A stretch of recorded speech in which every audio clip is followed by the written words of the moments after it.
ನಮಸ್ಕಾರ ವೀಕ್ಷಕರೇ. ದಿನ ಬೆಳಗಾದ್ರೆ ಭಾರತದ ಒಂದಲ್ಲ ಒಂದು ಕಡೆಗಳಲ್ಲಿ ಕಾಂಗ್ರೆಸ್ ಮತದಾರರಿಂದ ಒಂದಲ್ಲ ಒಂದು ಗಲಾಟೆ, ಕಾನೂನು ಉಲ್ಲಂಘನೆ ಇಂಥ ವಿಚಾರಗಳು ಬೆಳಕಿಗೆ ಬರ್ತಾ ಇವೆ ಅನ್ನೋ ಆರೋಪ ಇದೆ. ಈ ಹೊತ್ತಲ್ಲಿ ಕಾಂಗ್ರೆಸ್ ಮಿನಿಸ್ಟರ್ ಒಬ್ಬರು ಖಡಕ್ ರೂಲ್ಸ್ ಜಾರಿ ಮಾಡಿದ್ದಾರೆ.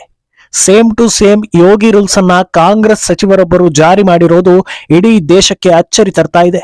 ಅಂದಹಾಗೆ ಅವರ ಹೆಸರು ವಿಕ್ರಮಾದಿತ್ಯ ಸಿಂಗ್, ಹಿಮಾಚಲ ಪ್ರದೇಶದ ಸಚಿವ. ಇನ್ನು ಮುಂದೆ ಹೋಟೆಲ್ ಹಾಗೂ ರೆಸ್ಟೋರೆಂಟ್ ಮಾಲೀಕರು ತಮ್ಮ ಒರಿಜಿನಲ್ ಹೆಸರು ಹಾಕಿಕೊಳ್ಳಬೇಕು ಅಂತ ಆದೇಶ ಹೊರಡಿಸಿದ್ದಾರೆ. ಇನ್ನೊಂದೆಡೆ ಯೋಗಿ ಆದಿತ್ಯನಾಥ್ರ ಮಾಸ್ಟರ್ ಸ್ಟ್ರೋಕ್ ಮುಂದುವರೆದಿದೆ. ಮತ್ತೊಂದು ಕಡೆ ಅಸ್ಸಾಂ ಸಿಎಂ ಹಿಮಂತ್ ಬಿಸ್ವಾ ಸರ್ಮಾ ಕೂಡ ಅಕ್ರಮ ಕಟ್ಟಡಗಳ ಬಗ್ಗೆ ಮಾಹಿತಿ ಪಡೆದು ಎಲ್ಲವನ್ನ ಒಂದೊಂದಾಗಿ ನೆಲಸಮ ಮಾಡೋ ಆಪರೇಷನ್ ಅನ್ನ ಮತ್ತೆ ಚಾಲು ಮಾಡಿದ್ದಾರೆ. ಇದೆಲ್ಲವನ್ನ ಒನ್ ಬೈ ಒನ್ ವಿವರಿಸ್ತಾ ಹೋಗ್ತೀವಿ. ಈ ವಿಡಿಯೋವನ್ನ ತಪ್ಪದೆ ಕೊನೆ ತನಕ ನೋಡಿ. ಅದಕ್ಕೂ ಮುನ್ನ ಮೀಡಿಯಾ ಮಾನ್ಸ್ಟರ್ ಚಾನೆಲ್ ನ ತಪ್ಪದೆ ಸಬ್ಸ್ಕ್ರೈಬ್ ಮಾಡಿ. ಎಸ್, ಎಲ್ಲದಕ್ಕೂ ಒಂದು ಮಿತಿ ಇರುತ್ತೆ ಅಂತ ಹೇಳ್ತಾರೆ. ಆದ್ರೆ ಇತ್ತೀಚೆಗೆ ನಡೆಯೋ ಕೆಲ ಘಟನೆಗಳು ಮಿತಿ ಮೀರಿ ಹೋಗ್ತಾ ಇವೆ ಅನ್ನೋ ಅಭಿಪ್ರಾಯವನ್ನ ಜನರು ಹೊರ ಹಾಕ್ತಾ ಇದ್ದಾರೆ. ತಪ್ಪು ಯಾರ ಕಡೆಯಿಂದ ಆದ್ರೂ ಅದನ್ನ ಸರಿಪಡಿಸೋದು ಎಲ್ಲರ ಜವಾಬ್ದಾರಿ.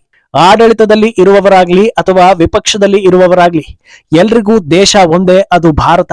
ದೇಶ ಚೆನ್ನಾಗಿರ್ಬೇಕು ಅಂದ್ರೆ ಯಾರೇ ತಪ್ಪು ಮಾಡಿದ್ರೂ ಎಲ್ಲರೂ ಒಗ್ಗಟ್ಟಾಗಿ ಮುನ್ನುಗ್ಬೇಕು. ಇದು ಭಾರತದಲ್ಲಿ ಸಾಧ್ಯವಿಲ್ಲ ಅನ್ನೋದು ಜನರಿಗೆ ಗೊತ್ತಾಗಿ ಕಾಲಗಳೇ ಆಗಿದೆ.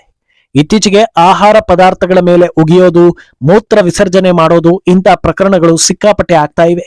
ಸಿಸಿ ಕ್ಯಾಮೆರಾದಲ್ಲಿ ಫೋಟೋ ವಿಡಿಯೋ ರಿವೀಲ್ ಆಗುತ್ತೆ ಅಂತ ಗೊತ್ತಿದ್ರೂ ದುಷ್ಕರ್ಮಿಗಳು ತಮ್ಮ ದುರ್ಬುದ್ಧಿಯನ್ನ ಬಿಡ್ತಾ ಇಲ್ಲ. ಇದೆಲ್ಲ ನೋಡಿ ರೋಸಿ ಹೋಗಿರೋ ಹಿಮಾಚಲ ಪ್ರದೇಶದ ಸಚಿವ ವಿಕ್ರಮಾದಿತ್ಯ ಸಿಂಗ್ ಈ ಮಹತ್ವದ ಆದೇಶವನ್ನ ಹೊರಡಿಸಿದ್ದಾರೆ. ಅಂದಹಾಗೆ ಇಲ್ಲಿ ಇನ್ನೊಂದು ಅಚ್ಚರಿ ವಿಚಾರವೂ ಇದೆ.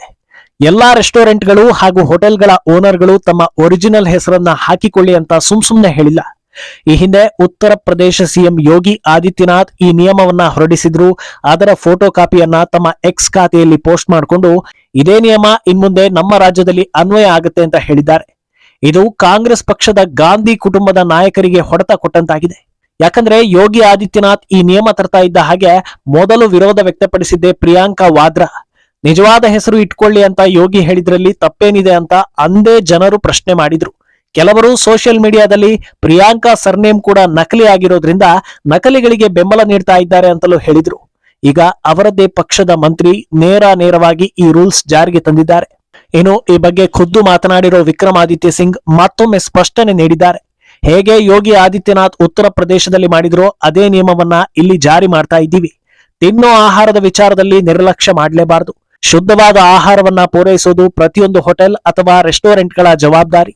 ಇನ್ನು ಮುಂದೆ ಫುಡ್ ವೆಂಡರ್ಸ್ ಕಡೆಯಿಂದ ಪ್ರತಿ ಹೋಟೆಲ್ ಅಥವಾ ಫುಡ್ ಸ್ಟಾಲ್ ಗಳಿಗೆ ಒಂದೊಂದು ಕಾರ್ಡ್ ಅನ್ನ ಮಾಡ್ಕೊಡ್ತೀವಿ. ಆ ಕಾರ್ಡ್ ಅನ್ನ ಪ್ರತಿಯೊಬ್ಬರು ತಮ್ಮ ಅಂಗಡಿಯಲ್ಲಿ ಇಡ್ಲೇಬೇಕು.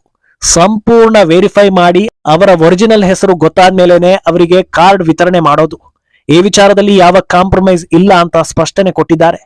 ಅಂದಹಾಗೆ ವಿಕ್ರಮಾದಿತ್ಯ ಸಿಂಗ್ ನಡೆ ಹಲವರಿಗೆ ಅಚ್ಚರಿ ತರ್ತಾ ಇದೆ. ಆದ್ರೆ ಅವರು ಮೂಲತಃ ರಾಜಮನೆತನದವರು. ಸ್ವಭಾವತಃ ಅವರು ಯಾರಿಗೂ ಕೇರ್ ಮಾಡೋದಿಲ್ಲ. ಈ ಹಿಂದೆ ರಾಮ ಮಂದಿರ ಉದ್ಘಾಟನೆಗೆ ಕಾಂಗ್ರೆಸ್ ಬಹಿಷ್ಕಾರ ಹಾಕಿತ್ತು. ಆಗ ಇದೇ ವಿಕ್ರಮಾದಿತ್ಯ ಸಿಂಗ್ ನಾನು ಉದ್ಘಾಟನೆಗೆ ಹೋಗ್ತೀನಿ ಅಂತ ದಿಟ್ಟ ನಿರ್ಧಾರವನ್ನ ಮಾಡಿದ್ರು. ಆದ್ರಿಂದ ಸಮಸ್ಯೆ ಏನು ಅಂತ ಗೊತ್ತಿರೋದ್ರಿಂದ ಯಾವ ಓಲೈಕೆಗೂ ಕೇರ್ ಮಾಡದೆ ದಿಟ್ಟವಾಗಿ ಈ ನಿರ್ಧಾರವನ್ನ ತೆಗೆದುಕೊಂಡಿದ್ದಾರೆ ಅಂತ ಹೇಳಲಾಗ್ತಾ ಇದೆ. ಅಲ್ಲದೆ ಮೊನ್ನೆಯಷ್ಟೇ ಹಿಮಾಚಲ ಪ್ರದೇಶದಲ್ಲಿ ಹಿಂದೂ ಸಮುದಾಯ ದೊಡ್ಡ ಮಟ್ಟದಲ್ಲಿ ಪ್ರತಿಭಟನೆ ಮಾಡಿತ್ತು. ಅಕ್ರಮ ವಲಸಿಗರನ್ನ ಕಟ್ಟಿ ಹಾಕದೇ ಇದ್ರೆ ಇಡೀ ರಾಜ್ಯವೇ ಹಾಳಾಗುತ್ತೆ ಅಂತ ಜನರು ಪಟ್ಟು ಬಿದ್ದಿದ್ರು. ಸರ್ಕಾರದ ವಿರುದ್ಧ ರೊಚ್ಚಿಗೆದ್ದಿದ್ರು. ಇಂಥ ಸಂದರ್ಭದಲ್ಲಿ ಮೇಲಿಂದ ಮೇಲೆ ಇಂಥ ದುಷ್ಕೃತ್ಯಗಳಿಗೆ ಓಲೈಕೆ ಮಾಡ್ತಾ ಹೋದ್ರೆ ಜನರು ಕೊಟ್ಟಿರೋ ಹುದ್ದೆಗೆ ಅರ್ಥ ಇರೋದಿಲ್ಲ. ಆತ್ಮಸಾಕ್ಷಿಗೆ ಮೋಸ ಮಾಡ್ಕೊಂಡ ಹಾಗಾಗುತ್ತೆ ಅಂತ ಈ ಖಡಕ್ ನಿರ್ಧಾರವನ್ನ ಕೈಗೊಂಡಿದ್ದಾರೆ ಅಂತ ಹೇಳಲಾಗ್ತಾ ಇದೆ. ವಿಕ್ರಮಾದಿತ್ಯ ಸಿಂಗ್ ಅವರ ನಿರ್ಧಾರಕ್ಕೆ ಭಾರತೀಯರಿಂದ ಮೆಚ್ಚುಗೆ ವ್ಯಕ್ತವಾಗ್ತಾ ಇದೆ. ಆದ್ರೆ ಕಾಂಗ್ರೆಸ್ ಹೈಕಮಾಂಡ್ ಅವರ ಮೇಲೆ ಆಕ್ಷನ್ ತೆಗೆದುಕೊಳ್ಳುತ್ತಾ ಅನ್ನೋ ಮಾತುಗಳು ಕೂಡ ಕೇಳಿ ಬರ್ತಾ ಇದೆ. ಇನ್ನು ಈ ಎಲ್ಲಾ ನಾಯಕರಿಗೆ ಮಾದರಿ ಆಗ್ತಾ ಇರೋದೇ ಯೋಗಿ ಆದಿತ್ಯನಾಥ್ ಅನ್ನೋದಕ್ಕೆ ವಿಕ್ರಮಾದಿತ್ಯ ಸಿಂಗ್ ತಾಜಾ ಉದಾಹರಣೆ. ಅತ್ತ ಉತ್ತರ ಪ್ರದೇಶದಲ್ಲಿ ಯೋಗಿ ಕೂಡ ತಮ್ಮ ಮಾಮೂಲಿ ಕೆಲಸಗಳನ್ನ ಅಚ್ಚುಕಟ್ಟಾಗಿ ಮುಂದುವರಿಸ್ತಾ ಇದ್ದಾರೆ.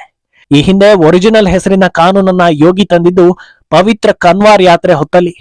ಆದ್ರೆ ಒಳ್ಳೆಯ ಉದ್ದೇಶದಿಂದ ತಂದ ನಿಯಮಕ್ಕೆ ಸುಪ್ರೀಂ ಕೋರ್ಟ್ ತಾತ್ಕಾಲಿಕ ತಡೆ ನೀಡಿತ್ತು. ಆದ್ರೆ ಈಗ ಆಹಾರದ ಮೇಲೆ ಮೂತ್ರ ವಿಸರ್ಜನೆ ಉಗಿಯೋ ಸುದ್ದಿಗಳು ದಟ್ಟವಾಗ್ತಾ ಇದ್ದ ಹಾಗೆ ಸರ್ಕಾರದಿಂದಲೇ ಹೊಸ ನಿಯಮ ಜಾರಿಗೊಳಿಸಿದ್ದಾರೆ.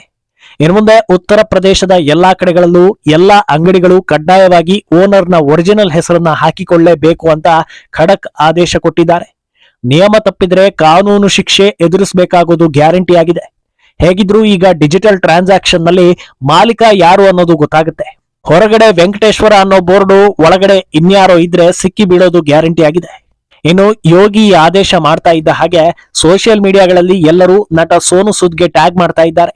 ಕಳೆದ 15 ದಿನಗಳಿಂದ ಆಹಾರಕ್ಕೆ ಮೂತ್ರ ಮಾಡೋದು ಹಾಗೂ ಉಗಿಯೋ ಸಂಬಂಧ ಸಾಕಷ್ಟು ಫೋಟೋಗಳು ಹಾಗೂ ವಿಡಿಯೋಗಳು ಸಿಕ್ಕಿವೆ. ಇದ್ಯಾವುದರ ಬಗ್ಗೆ ಒಂದೇ ಒಂದು ಮಾತು ಸೋನು ಬಾಯಿಂದ ಬಂದಿರಲಿಲ್ಲ. ಆದ್ರೆ ಈ ಹಿಂದೆ ಯೋಗಿ ಈ ಬಗ್ಗೆ ಮಾತಾಡಿದಾಗ ಮಾನವೀಯತೆ ಹಾಗೆ ಹೀಗೆ ಅಂತ ದೊಡ್ಡ ದೊಡ್ಡ ಮಾತುಗಳು ಸೋನು ಬಾಯಿಂದ ಬಂದಿದ್ವು. ಅದಕ್ಕೆ ಜನರೂ ಕೂಡ ತರಹೇವಾರಿಯಾಗಿ ಬೈದಿದ್ದನ್ನ ಭಾರತೀಯರು ನೋಡಿದ್ದಾರೆ. ಈಗ ಮತ್ತೊಮ್ಮೆ ಸೋನು ಸೂದ್ ಕಾಲೆಳೆಯೋ ಕೆಲಸ ಶುರುವಾಗ್ತಾ ಇದೆ. ಆಹಾರಕ್ಕೆ ಮೂತ್ರ ಮಾಡೋದು, ಉಗಿಯೋದನ್ನ ಸಮರ್ಥನೆ ಮಾಡ್ಕೊಳ್ಳೋ ಮಟ್ಟಕ್ಕೂ ಒಬ್ಬ ವ್ಯಕ್ತಿ ಹೋಗ್ತಾನೆ ಅಂದ್ರೆ ಅಂತವರಿಗೆ ಇನ್ನೇನ್ ಹೇಳೋದಕ್ಕೆ ಸಾಧ್ಯ ಅಂತ ಜನರು ಮಾತಾಡ್ಕೊಳ್ತಾ ಇದ್ದಾರೆ. ಈ ಬಾರಿ ಸೋನು ಜೊತೆಗೆ ಪ್ರಿಯಾಂಕಾ ವಾದ್ರಾ ಕಡೆಯಿಂದ ಏನಾದ್ರೂ ಸಂದೇಶ ಬರ್ಬೋದಾ ಅಂತ ಎಲ್ಲರೂ ಎದುರು ನೋಡ್ತಾ ಇದ್ದಾರೆ. ಇನ್ನು ಅಸ್ಸಾಂನಲ್ಲಿ ಸಿಎಂ ಹಿಮಂತ್ ಬಿಸ್ವಾ ಸರ್ಮಾರಿಂದ ಅಕ್ರಮದ ವಿರುದ್ಧ ಮೆಗಾ ಆಪರೇಷನ್ ಮತ್ತೆ ಚಾಲೂ ಆಗಿದೆ. ಲಾಖಿರ್ಪುರ ಬಂಡಾರ್ಮಠ ಅರಣ್ಯ ಪ್ರದೇಶದಲ್ಲಿ ಸುಮಾರು 55 ಎಕರೆ ಜಾಗದಲ್ಲಿ ಅಕ್ರಮ ಕಟ್ಟಡಗಳು ತಲೆ ಎತ್ತಿದ್ವು. ಮದ್ರಸಾ, ದರ್ಗಾ, ಮನೆಗಳು ಸೇರಿ ಹಲವು ಕಟ್ಟಡಗಳನ್ನ ಅಕ್ರಮವಾಗಿ ಕಟ್ಟಿಕೊಂಡು ಜಾಗವನ್ನ ಕಬ್ಜಾ ಮಾಡಿದ್ರು.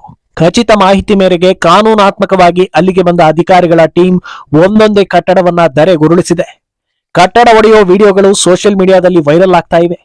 ಅಂದಹಾಗೆ ಇದು ನಿರ್ದಿಷ್ಟ ಸಮುದಾಯ ಆಗಿರೋದ್ರಿಂದ ಕಲ್ಲಂಗಡಿ ಒಡೆದಾಗ ಭಾವನಾತ್ಮಕ ಕತೆ ಕವನ ಬರೆದ ಸ್ವಯಂ ಘೋಷಿತ ಬುದ್ಧಿವಂತರೆಲ್ಲ ಮತ್ತೊಮ್ಮೆ ಏನಾದ್ರೂ ಬರೀತಾರೇನೋ ಅನ್ನೋ ಅನುಮಾನಕ್ಕೆ ದಾರಿ ಮಾಡಿಕೊಡ್ತಾ ಇದೆ. ಅಂದಹಾಗೆ ಈ ಡೆಮಾಲಿಷನ್ ಪ್ರಕ್ರಿಯೆ ಯಾಕಾಯ್ತು ಅನ್ನೋ ಅಸಲಿ ಕಾರಣ ಗೊತ್ತಾದ್ರೆ ಭಾರತೀಯರಿಗೆ ಆತಂಕ ಆಗೋದು ಗ್ಯಾರಂಟಿ.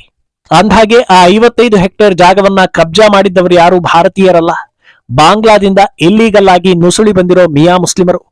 ಅತ್ತ ಬಾಂಗ್ಲಾದಲ್ಲಿ ಇಡೀ ದೇಶ ನಮಗೆ ಬೇಕು ಅಂತ ಹಿಂದೂಗಳಿಗೆ ಹೊಡಿತಾರೆ, ಇತ್ತ ಕದ್ದು ಮುಚ್ಚಿ ಭಾರತದೊಳಗೂ ಬರ್ತಾರೆ. ಇವರ ಅಸಲಿ ಸಮಸ್ಯೆ ಏನು ಅನ್ನೋದು ಮಾತ್ರ ಯಾರಿಗೂ ಅರ್ಥವಾಗ್ತಾನೇ ಇಲ್ಲ.